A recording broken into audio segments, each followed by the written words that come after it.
Hello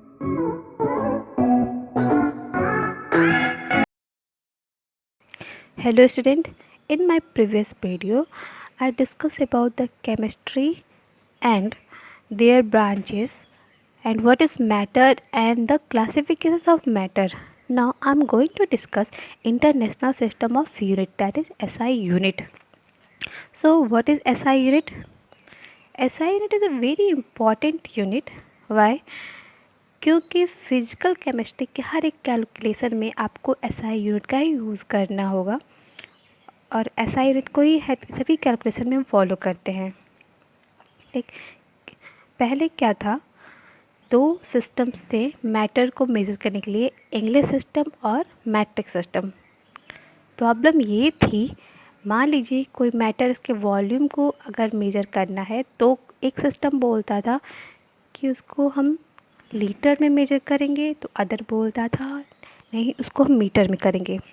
इसी तरह temperature को मेज़र करने के लिए कोई बोलता नहीं डिग्री सेल्सियस में करना है, तो कोई बोलता नहीं फ़ारेनहाइट में करना है। तो इस टाइप की प्रॉब्लम को दूर करने के लिए गवर्नमेंट एफर्ट में क्या हुआ, एसआई सिस्टम को दिया गया। किसने? 11th जनरल कॉन्फ्रेंस ऑफ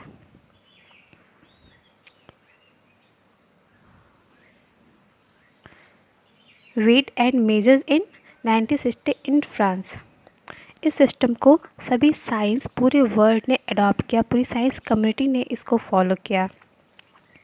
अभी इस सिस्टम का क्या मतलब है, अगर कोई एक मैटर है, ठीक है, कोई एक मैटर है, मान लीजिए ये भी मैटर क्या होता है, matter that occupy the space and having the mass, right. तो क्या बोलते हैं, मैटर। किसी मैटर को मेज़र करने के लिए हमारे पास 7 बेसिक यूनिट होते हैं: length, mass, time, electric current, thermodynamic temperature, amount of the substance, luminous intensity. ये 7 यूनिट से किसी भी मैटर को मेज़र करने के लिए। इसके बाद भी अगर आपको कोई और मेज़र करने की कोई और यूनिट चाहिए तो इसी से हम लोग उसको निकालेंगे, ठीक है। इसी 7 यूनिट से अदर्स यूनिट को भी हम लोग निकाल सकते हैं। फॉर एग्ज़ाम्पल, मान लीजिए हमको वॉल्यूम के बारे में पता करना है, तो क्या आपको वॉल्यूम इस यूनिट में दिख रहा है? नहीं, कहीं भी नहीं, बट वॉल्यूम भी आपका ऐसा यूनिट से, वो कैसे देखते हैं। अगर ये हमारे पास कोई क्यूब रखा हुआ है, कोई खाली बॉक्स है, क्यूब है, या कह सकते हैं ये कमरा है, इस रूम में, किसी रूम का हमें वॉल्यूम निकालना है कि उसका वॉल्यूम क्या होगा, तो इसके लिए क्या फार्मूला हम लोग लगाते हैं, volume equal to length into width into height, right.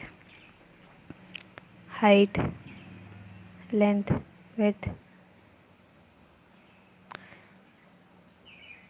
आपको पता है लेंथ का होता है मीटर, विड्थ को मीटर में कर सकते हैं, हाइट को भी मीटर में मेजर कह सकता है। तो मीटर क्या होगा, क्यूब। अगर लेंथ 1 है, लेंथ 1 है तो क्या होगा, 1 मीटर क्यूब। इस और मीटर क्या है, मीटर आपका एसआई यूनिट है, ठीक।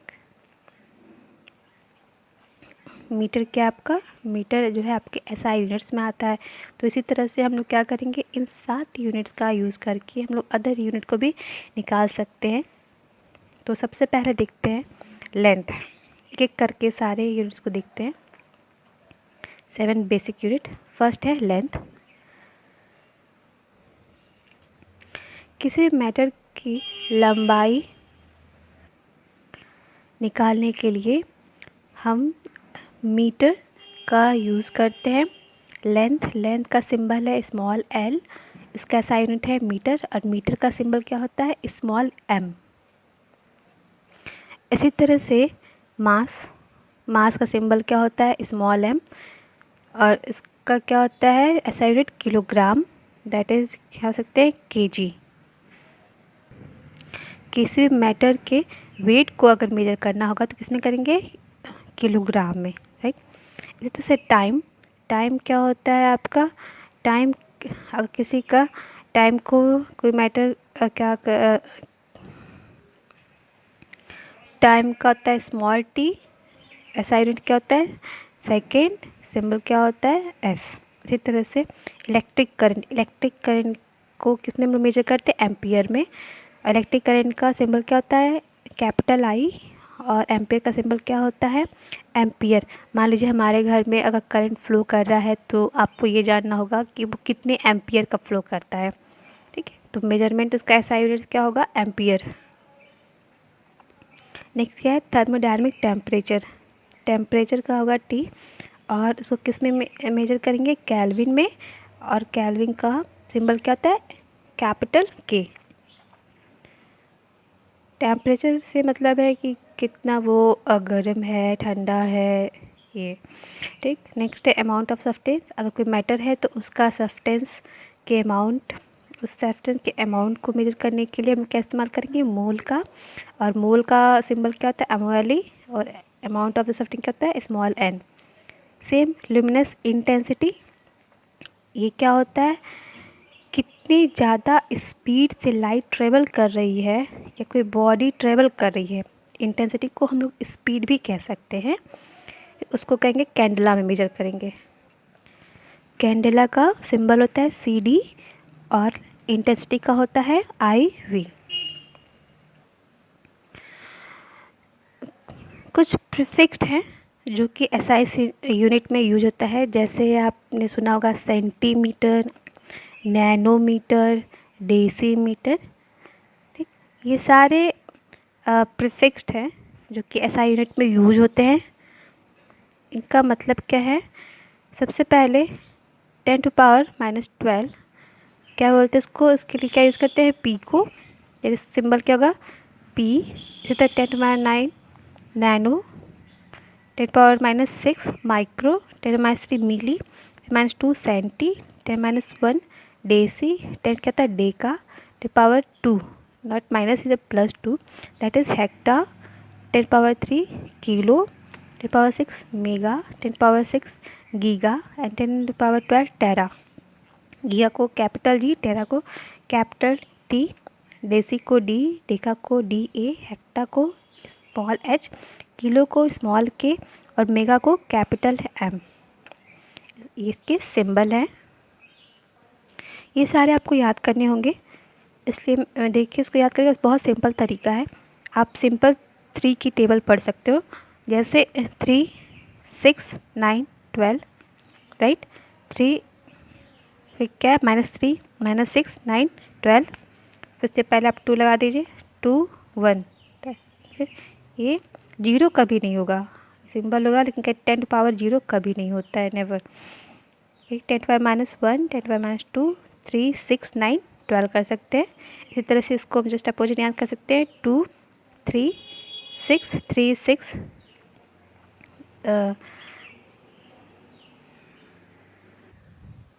जैसे 10⁻9 होगा, यहाँ पे 6/9 होगा। 10⁻9 होता है वो गीगा के लिए होता है, और 10⁻9 किसके लिए होगा? नैनो के लिए इस्तेमाल किया जाता है।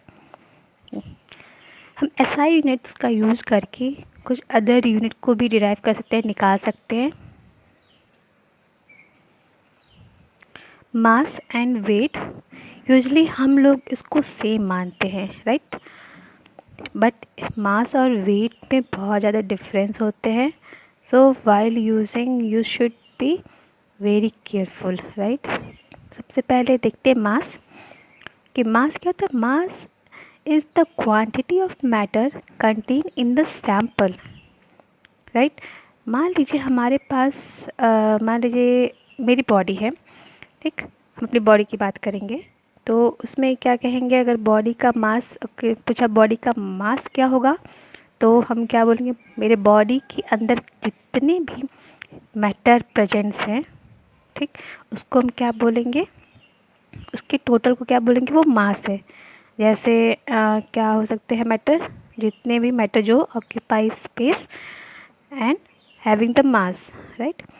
तो जो भी मैटर होंगे हमारी बॉडी के अंदर, तो उसको हम लोग इसके टोटल क्या बोलेंगे? मास। जैसे क्या हो सकता है?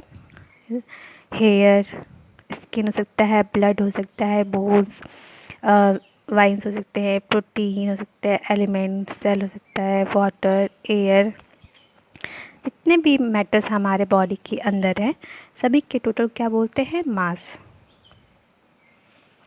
वेट क्या होता है? Weight is the force with which the body is attracted toward the earth, या फिर weight is the force acting on the body plus मास।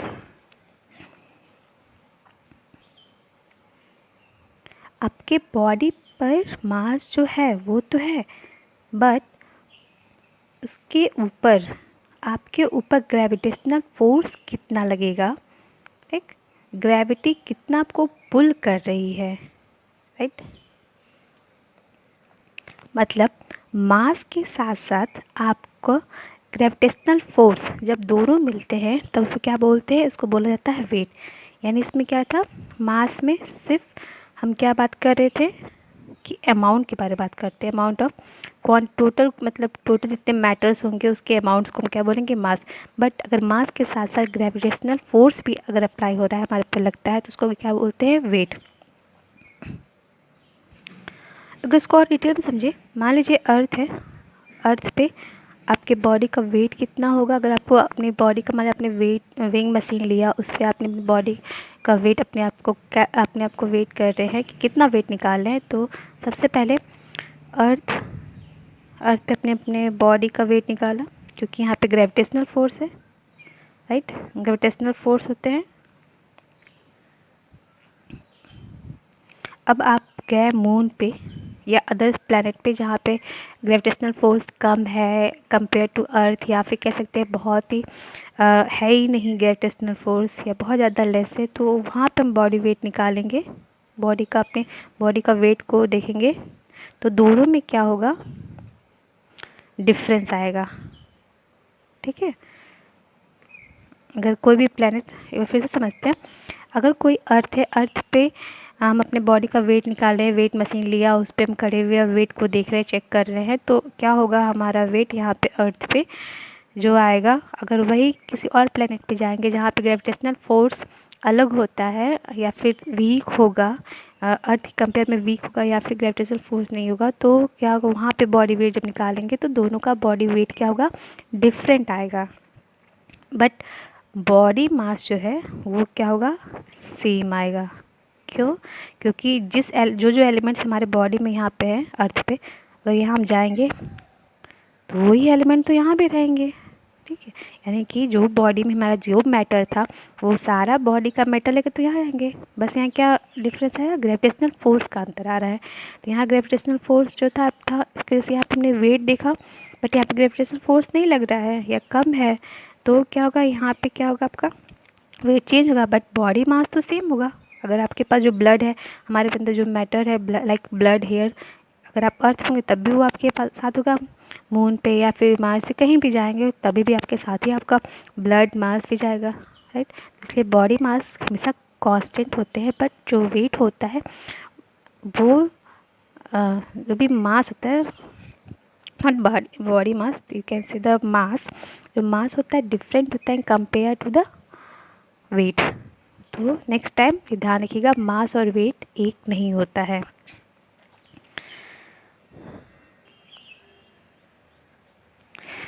मास का ऐसा यूनिट क्या होता है? KG, right? अब केजी है बहुत बड़ा यूनिट है, जैसे मान लीजिए केजी मतलब बहुत बड़ा यूनिट, लेकिन जब हम लैब में जाते हैं, लैब में हमारे पास जो भी केमिकल्स होते हैं वो बहुत लिमिट क्वांटिटी में होते हैं, तो उसको हम लोग एक बहुत ही कम मात्रा में यूज़ करते हैं, तो उसके लिए हम लोग मेजरमेंट जो भी यूनिट्स है वो भी लेस यूज़ करेंगे, तो वहाँ पे हम लोग क्या इस्तेमाल कर सकते हैं? वहाँ पे हम लोग ग्राम इस्तेमाल कर सकते हैं। तो 1 केजी में कितने ग्राम होते हैं? 1000 ग्राम, या फिर 10⁻³ ग्राम कह सकते हैं। इसी तरह से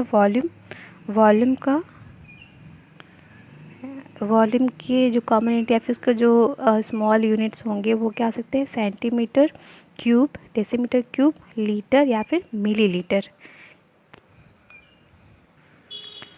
वॉल्यूम का हमेशा मतलब ये नहीं होता है कि आप किसी पानी या किसी लिक्विड का ही वॉल्यूम निकालें, ठीक है? आप किसी खाली चीज़ का भी निकाल सकते हैं, जैसे मान लीजिए कमरा है, रूम है, उसमें वो खाली है तो उसका आप निकाल सकते हैं वॉल्यूम, बोलेंगे इसका वॉल्यूम कितना है। जस्ट फॉर एग्ज़ाम्पल, अगर आपके पास बॉटल है, वाटर बॉटल है, अगर वो खाली है तो आप इसमें पूछेंगे कितने वॉल्यूम का बॉटल है, इसमें कितना पानी आ सकता है। ठीक, तो ये आपका ज़रूरी नहीं है कि वॉल्यूम सिर्फ हम किसी लिक्विड सॉल्यूशन या किसी का वॉल्यूम निकालते हैं, हम किसी स्पेस खाली जगह का भी वॉल्यूम को निकाल सकते हैं। तो 1 लीटर में 1000 मिलीलीटर होता है। ठीक, 1 मिलीलीटर में कितना होता है, 1 सेंटीमीटर, या फिर कह सकते हैं 1 सीसी। सीसी को हम लोग क्यूबिक सेंटीमीटर भी बोलते हैं, तो आप कंफ्यूज नहीं होगा, सेंटीमीटर बोलिए चाहे फिर cubic centimetre, both are the same, right. तो 1 litre equal to 1000 millilitre and 1000 millilitre equal to 1000 centimetre cube and this is equal to 1 decimetre cube. यहाँ से आप लोग लीटर से मिलीलीटर निकाल सकते हैं, सेंटीमीटर और डेसीमीटर को। यहाँ कुछ क्वेश्चंस दिए गए, देखते हैं। अगर ये क्वेश्चंस आपको नहीं समझ में आते तो आप उसको बता सकते हैं कमेंट के थ्रू, इसको नेक्स्ट वीडियो में एक्सप्लेन कर देंगे। तो सबसे पहले 1 मिलीलीटर में कितना लीटर होगा, 1 सेंटीमीटर में कितने लीटर होंगे, 1 मिलीलीटर में कितना डेसीमीटर क्यूब होगा, 1 सेंटीमीटर क्यूब में कितना डेसीमीटर क्यूब हो सकता है, एंड 1 मीटर में कितने सेंटीमीटर होंगे। नेक्स्ट क्या है, डेंसिटी। डेंसिटी क्या होता है, डेंसिटी इक्वल टू होते हैं मास बाई वॉल्यूम। डेंसिटी को हम लोग रो बोलते हैं, रो ये पी नहीं है, ये रो लिखने का तरीका होता है, इसको बोलते हैं रो, ये ऐसे लिखते हैं रो। रो इक्वल टू क्या होता है, मास पर वॉल्यूम, और मास का भी हमने क्या यूनिट निकाला है, ऐसा यूनिट केजी। वॉल्यूम क्या होता है, मीटर क्यूब। तो इस तरह से हम लोग रो का निकालेंगे यूनिट, रो का यूनिट क्या होगा, केजी मीटर क्यूब। जब भी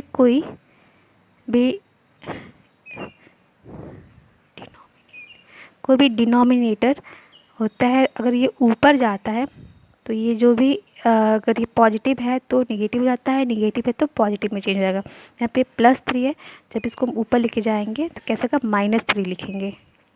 ठीक, नेक्स्ट है टेम्परेचर। टेम्परेचर का ऐसा यूनिट है केल्विन। ठीक, केल्विन इज़ नथिंग, बस क्या है, ये आपका एक तरह का स्केल है, किसको, टेम्परेचर को नापने के लिए, टेम्परेचर को मेजर करने के लिए एक तरह का स्केल लिया गया है।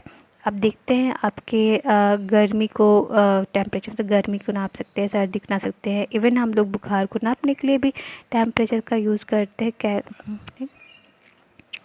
यहाँ पे 3 दिए गए स्केल, फर्स्ट क्या है, degree Celsius, kelvin and Fahrenheit.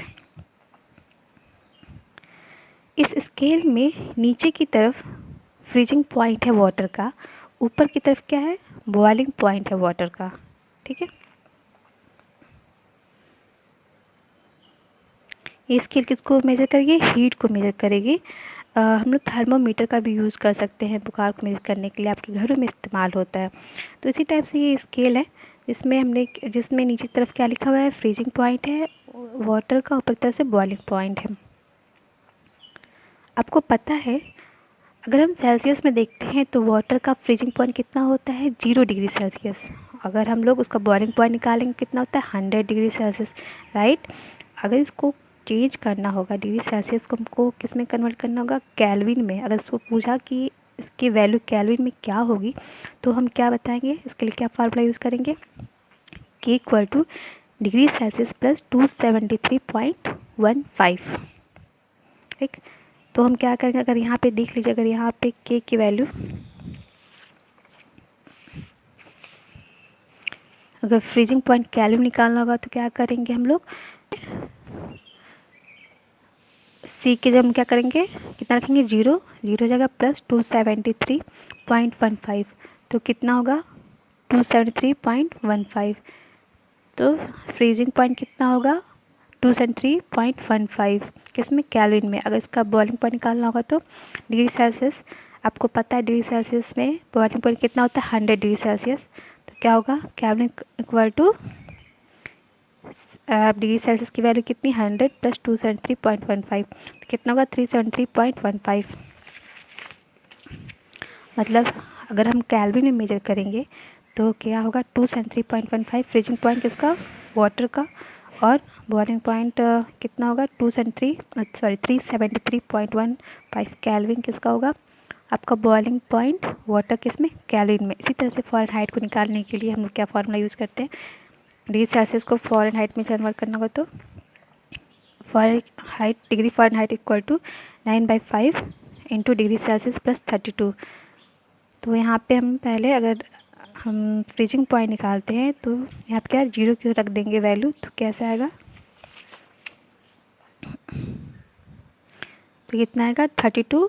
अगर यहाँ पे हम 100 वैल्यू रखते हैं बॉइलिंग पॉइंट निकालना हो तो कितना आएगा 2 इंटू 212 डिग्री फ़ारेनहाइट। तो इसका मतलब क्या आ सकता है, आप फ्रीजिंग पॉइंट 0 डिग्री सेल्सियस लीजिए या फिर 273.15 लीजिए केल्विन लीजिए, या फिर क्या ले सकते हैं 32 डिग्री फ़ारेनहाइट। केल्विन में डिग्री नहीं यूज़ करते, बाकी दोनों में करेंगे। ये तीनों क्या होते हैं फ्रीजिंग पॉइंट होंगे, किसके फ्रीजिंग पॉइंट होंगे किसका वाटर का। तो बॉइलिंग पॉइंट कैसे होगा, बॉइलिंग पॉइंट में क्या होगा 100 डिग्री सेल्सियस, कितना 373.15 केल्विन, कह सकता है 212 डिग्री फ़ारेनहाइट। ये क्या होगा, ये आपका होगा बॉइलिंग पॉइंट ऑफ वाटर। तो बॉइलिंग पॉइंट ऑफ वाटर को अगर मेजर करना होगा तो हम अगर डिग्री सेल्सियस में 100 कहेंगे, केल्विन में 373.15 बोलेंगे और फ़ारेनहाइट में 212 डिग्री फ़ारेनहाइट कहेंगे। इसी तरह से अदर यूनिट को भी हम लोग देख सकते हैं, निकाल सकते हैं।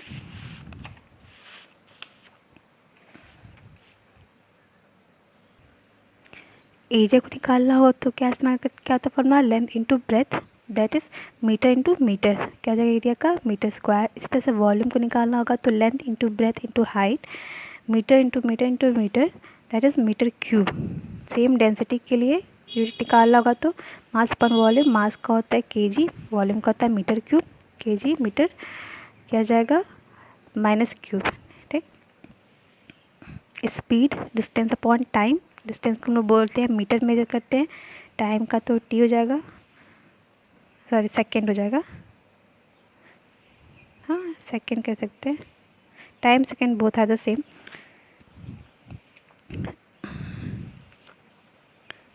टाइम का मेजर ऐसा यूनिट होता है सेकेंड, और डिस्टेंस का होता है मीटर। डिस्टेंस मतलब हो गया किसी के पाथ को मेजर कर रहे हैं, लेंथ को मेजर कर रहे हैं तो वो मीटर में ही मेजर करेंगे। फोर्स क्या होता है mass into accelerations, KG into metre second square minus square. Accelerations क्या होता है change in velocity upon time taken. Same अगर फोर्स को निकालना होगा तो फोर्स को कितना, सॉरी फोर्स क्या होता है केजी मीटर सेकेंड, तो क्या होगा -2 पावर, राइट। तो प्रेस करके तो फोर्स अपॉन एरिया, फोर्स की वैल्यू, फोर्स का हम लोग लिख सकते हैं यहाँ पे एसआई यूनिट्स, एरिया का एसआई यूनिट क्या जाए केजी मीटर, फिर से माइनस में लगाएंगे सेकेंड पे -2, और फिर लिख सकते हैं न्यूटन, एन एम पर -2, या फिर इसको बोल सकते हैं पास्कल। सेम एनर्जी के लिए फोर्स इंटू डिस्टेंस, फोर्स का हम लोग यूनिट यहाँ लिखेंगे, डिस्टेंस का मीटर होता है अभी निकाला गया था, तो क्या हो जाएगा इसका केजी मीटर स्क्वायर फिर सेकेंड पे -2, राइट, या फिर इसको हम लोग जूल भी कहते हैं।